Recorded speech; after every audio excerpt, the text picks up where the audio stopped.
انا جايه النهارده علشان ابهركم. هنعمل كريم كراميل اقتصادي خطير من غير بيض ومن غير علب جاهزه. سهل جدا جدا وما بيتكلفش كتير. كوبايتين حليب واربع معالق كبار سكر. ويلا بينا نقول بسم الله نشوف عملنا الخطير ده ازاي.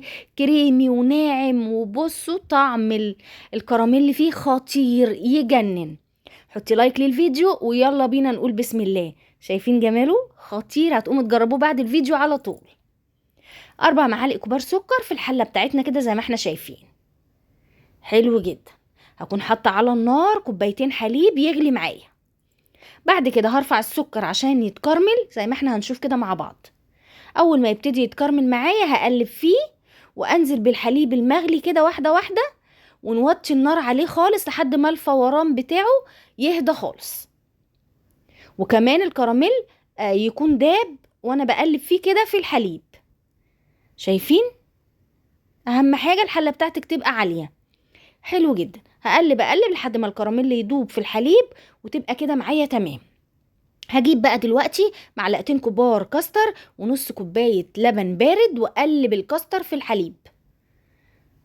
حلو جدا. هنزل بيهم بقى على اللبن المتكرمل بتاعي، الحليب المتكرمل يعني، وبس كده، وافضل اقلب بقى بالراحه لحد ما الاقي القوام بتاعه بيتقل معايا. عايزه اقول لكم يا جماعه خطير. هتنبهروا من النتيجه اكنكم جايبين علب كريم كراميل او عاملينها بالبيت في البيت. بجد رهيب رهيب. حطيه يسقع كده وهيطلع معاكي خطير. تحلايه سريعه وخطيره ومختلفة. بجد هتعشقوه. بصوا بقى التحلاية بتاعتنا، ادي اطباق التحلاية وغرفته كده. هسيبه يبرد خالص خالص. بصوا كريمي وخطير ازاي.